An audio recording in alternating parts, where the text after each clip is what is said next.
E para que a gente possa aí dar continuidade ao nosso curso, acaba sendo muito, mas muito importante entender quais são os diferentes tipos de cruzamentos realizados em GUP, entender a estrutura conceitual do que faz a denominação desses cruzamentos, para que a gente possa evoluir depois desses tipos de cruzamento para a parte organizacional de como a gente pode, a partir de um trio, desenvolver alta qualidade e longevidade dessa qualidade para uma determinada linhagem com estratégia na organização dos cruzamentos, na logística que envolve isso. Então, para isso, a gente vai ver aqui, ó, e eu vou ver detalhadamente com vocês, nós temos aí três tipos básicos de cruzamentos que podem ser realizados. Né? O primeiro seria justamente o inbreeding. O inbreeding é um tipo de cruzamento que a gente utiliza pares próximos que apresentam uma alta consanguinidade, como por exemplo, cruzaram a geração P, eu tenho que a próxima geração, o cruzamento do macho e da fêmea, eu vou ter o F1, que é essa primeira geração desse cruzamento a partir desse ponto inicial. Então, esse F1, se eu cruzar irmão com irmã, isso é um tipo de cruzamento de inbreeding, caracterizados como inbreeding. Se eu fizer um retrocruzamento, cruzando esse machinho com a mãe, por exemplo, eu estou fazendo um inbreeding também. Então, eu estou gerando uma proximidade muito grande de cruzamentos com uma alta consanguinidade. E isso, apesar de, no curto prazo, manter características genéticas da aparência do peixe que você busca, num curto ou no mínimo num médio prazo em diante, você já passa a ter os malefícios do excesso de cruzamento utilizando a técnica do inbreeding, levando à diminuição da condição das próximas gerações no que diz respeito à condição imunológica, à questão de tamanho do peixe, de intensidade de pigmentação e até favorecendo o aparecimento de elementos degenerativos em relação aos indivíduos. Até a própria situação de eles não conseguirem mais efetuar cruzamentos a partir de uma determinada geração. Então, são itens relacionados ao excesso do inbreeding. O inbreeding ele precisa ser feito por poucas gerações e com bastante critério para que você possa ter um resultado interessante.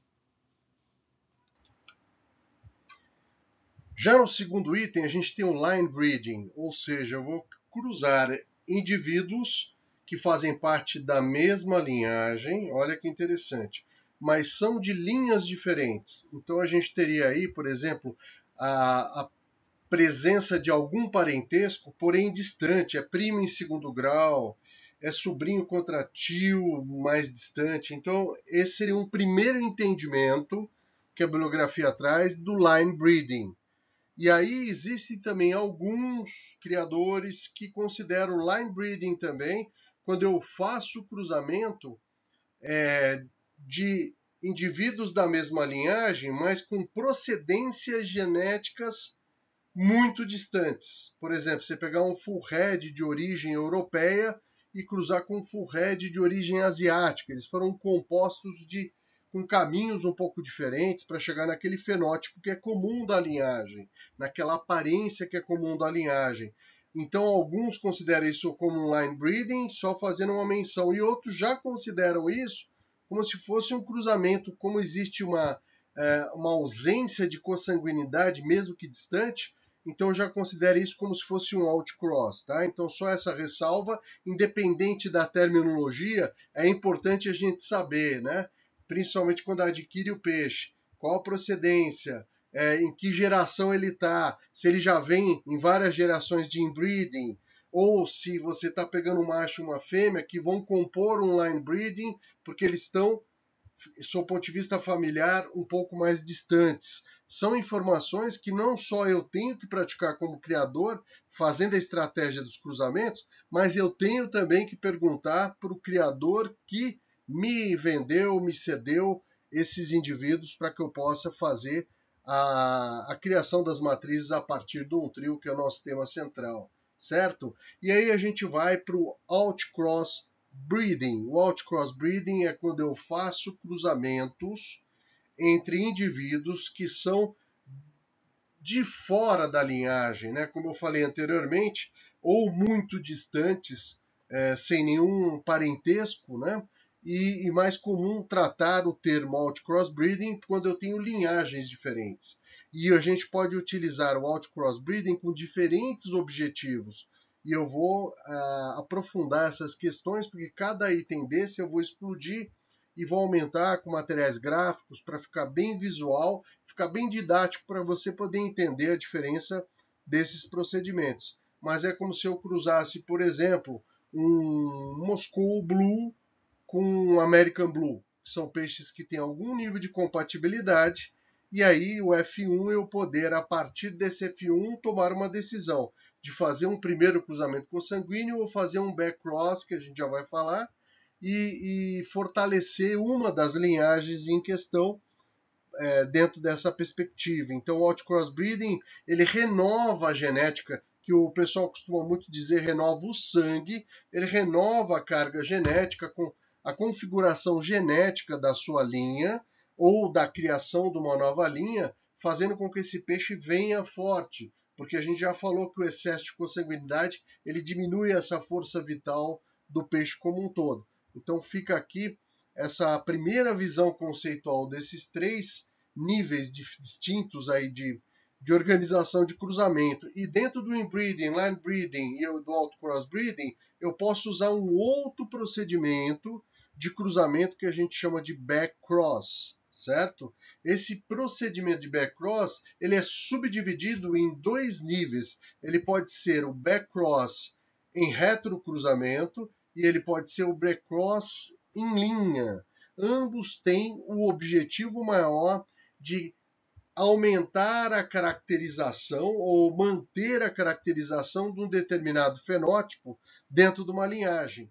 Então, o backcross é quando eu utilizo o cruzamento do F1, que é a primeira geração que parte de um cruzamento P, né, que a gente chama. Então, o F1, eu pegar a fêmea ou o macho dessa linhagem e voltar na linhagem A ou B, que, respectivamente do pai ou da mãe. Então, o backcross ele pode estar presente em diferentes formas de manifestação e a gente vai ver isso no detalhe também, mas já vou avisando que o backcross em retrocruzamento é quando você, por exemplo, pega uma fêmea, filha de um cruzamento de um casal, e essa fêmea eu volto no pai. Então, cruzaria a filha com o pai, isso seria um backcross em nível de retrocruzamento.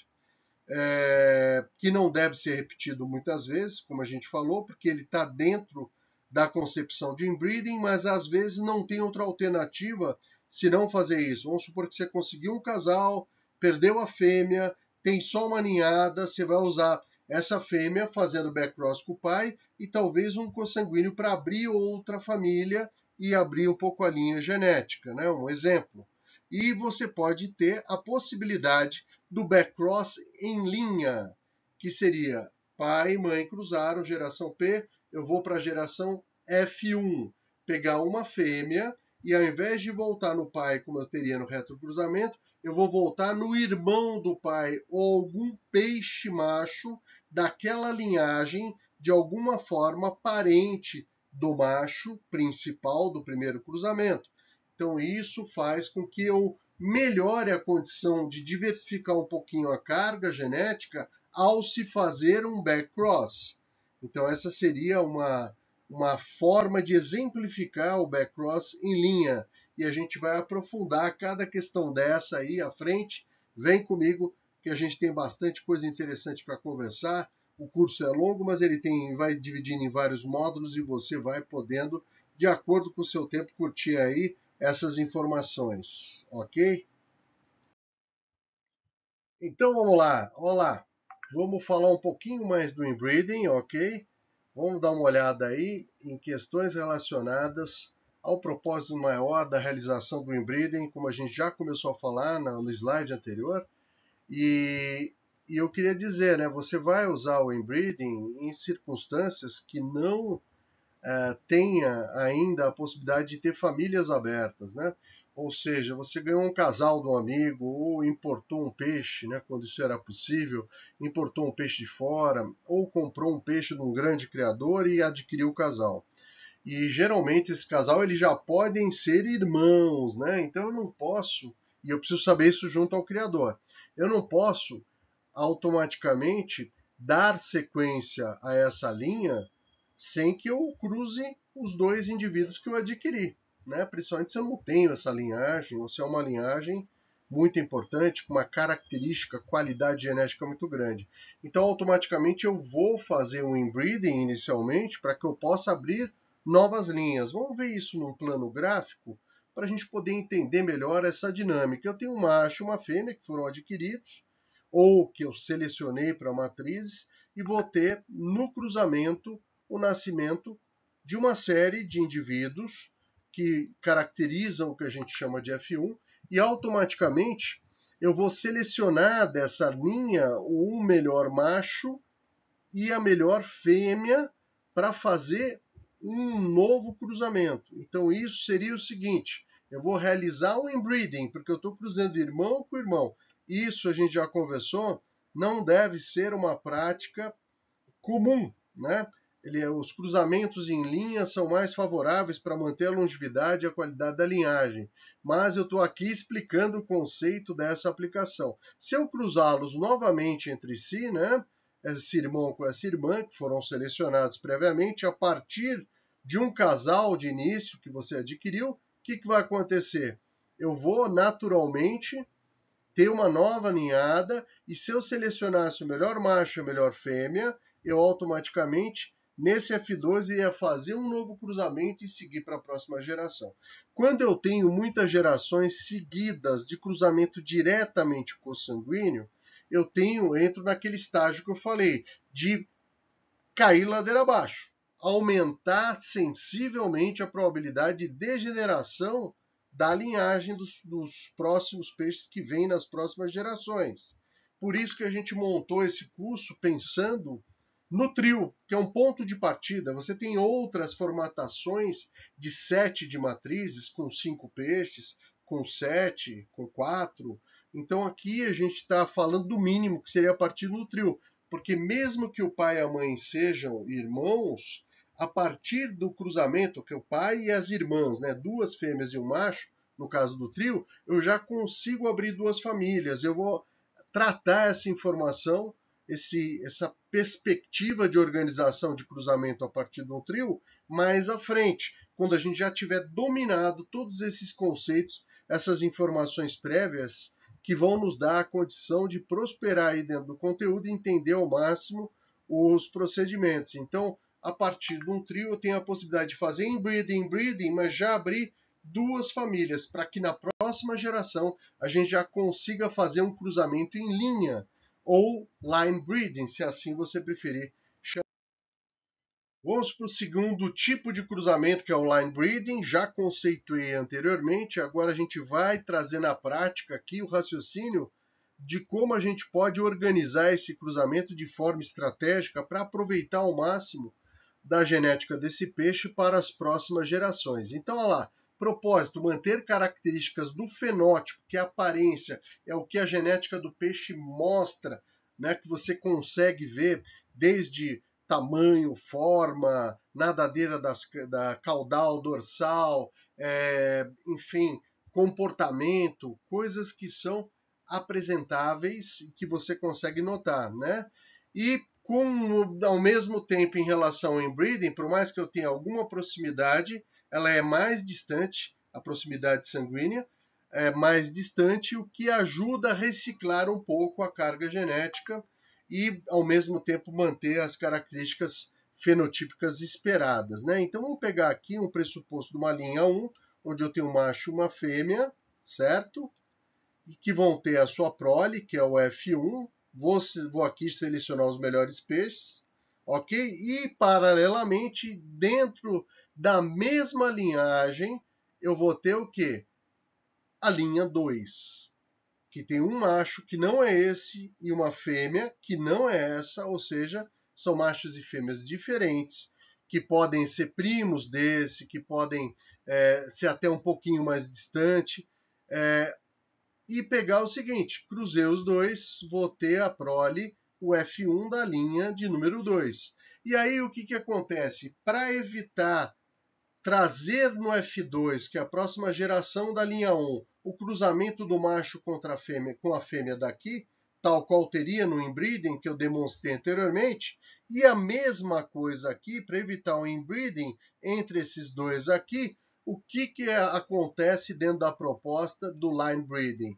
Eu pego peixes que são primos, esse machinho aqui, e cruzo com a fêmea aqui. Pego o melhor macho da linha 1 e cruzo com o melhor fêmea da linha 2.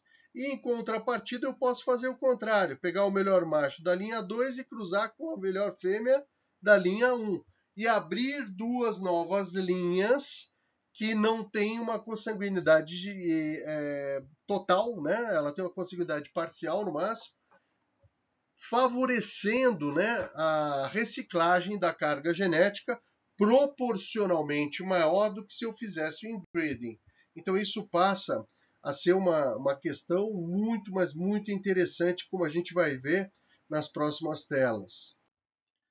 Então vamos raciocinar graficamente, que eu acho que fica mais tangível para a gente entender, por isso que eu caprichei aqui na proposta de trazer gráficos que possam ilustrar esses nossos raciocínios, ok? Então, como eu falei anteriormente, pegamos um macho do F1 da linha 1 e cruzamos com uma fêmea F1 da linha 2. Olha lá, então já não são macho e fêmea irmãos. Olha que interessante. O cruzamento vai nascer uma prole. Então aqui eu tinha a linha 1, eu tinha a linha 2. Olha que interessante. Eu posso, a partir daqui, ter a linha 3.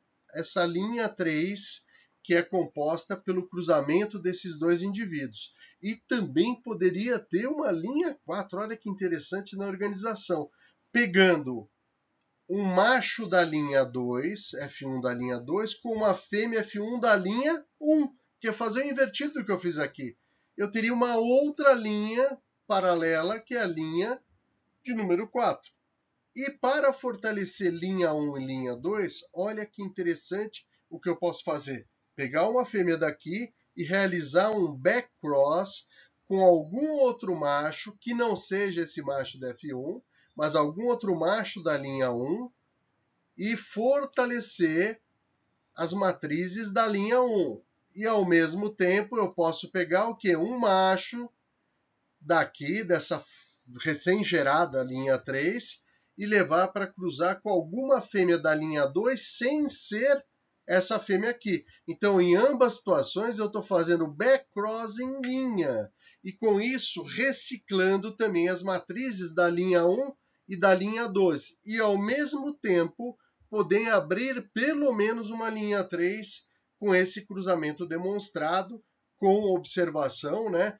Podendo e havendo espaço logístico, abrir uma linha 3 utilizando um macho F1 da linha 2 com uma fêmea F1 da linha 1, que é fazer o contrário e abrir uma outra linha, caso você tivesse essa disponibilidade para aproveitar ao máximo essas linhas, que poderão evoluir paralelamente, e aí você passa a trocar as fêmeas estratégicas, mantém o macho, por exemplo, em cada linha e vai trocando as fêmeas de geração para geração, favorecendo uma troca genética maior e mantendo a condição fenotípica pelo menos por mais algumas gerações, em comparação do que se eu fosse fazer só inbreeding irmão com irmão, né? Então aqui o cruzamento em linha ele é mais complexo. Na sugestão que eu trago aqui, eu acrescento o retorno para a linha 1 e 2, respectivamente, fazendo backcross em linha, para renovar e fortalecer essas linhas, evitando sequências de cruzamentos consanguíneos que podem realmente gerar uma degeneração, né, propiciar uma degeneração da linhagem, e assim que muita gente perde a linhagem, muitos criadores, que não é fácil mantê-la, né?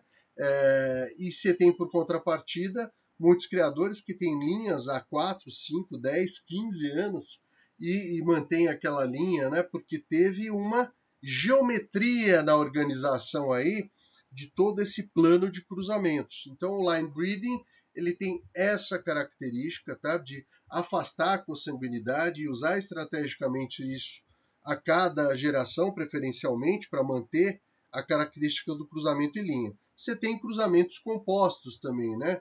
Que algumas gerações você usa em linha, aí faz inbreeding, ou depois acrescenta outcross breeding, trazendo o peixe de fora, abrindo uma outra linha, fazendo backcross. Então você tem outras possibilidades combinadas, que é o que mais acontece na prática, onde não vai acontecer só inbreeding, não vai acontecer só line breeding, não vai acontecer só outcross breeding. Vai haver uma composição estratégica entre essas técnicas para você tirar o melhor para os seus peixes, né? A gente vai falar muita coisa sobre isso para trazer ideias, né, organizacionais para você que ama esse peixe e que tem um desejo, deixar claro, né, tem um desejo de aprimorar ou tirar o melhor da genética dos seus peixes. Eu não estou aqui em hipótese alguma para quem está vendo o curso e falando, nossa, mas eu não tenho, dá muito trabalho, eu quero ter meus peixes bonitos lá e vou deixar tudo no aquário e vou selecionando, tirando os feios.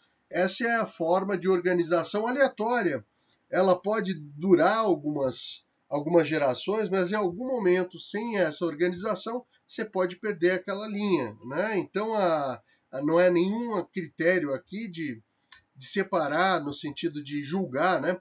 Quem faz dessa forma está errado. Não, tem pessoas que acabam conseguindo resultados até por algum tempo, porque a aleatoriedade foi favorável a alguma renovação genética, mas ele está num ambiente fechado ali, né? Então, o que eu sugiro? Mesmo que você faça pensando bem na prática, eu sou o sujeito aquarista que gosta do guppy e quero ter essa linha aqui, mas não quero perder. Então, faz 2 aquários e divide os peixes ali, né? E cria os 2 peixes lá nos 2 aquários. E vez por outra, pega as fêmeas desse aquário, joga naquele aquário e fêmeas do outro aquário, as mais novas, né, que você seleciona, e joga para esse daqui para você ter alguma troca em potencial. Esse seria o plano C dessa história, né? Não é nem o plano B, mas é a forma aleatória de você tentar minimizar as perdas. E aqui a gente está num curso onde eu não quero falar o básico, solta os peixes aí, deixa eles se procriarem, que isso é fácil. Eu quero ir na minúcia do processo de organização que possa somar a você uma visão, uma experiência, e a partir dessas informações você utilizar da melhor maneira possível aí para o seu negócio, no sentido do seu negócio, do seu hobby, né? Para organizar os cruzamentos e poder aprimorar, manter as linhagens tão queridas aí que você tem, porque eu sei que quem tem esse bichinho aí tem uma atenção especial com ele. Bora para a próxima!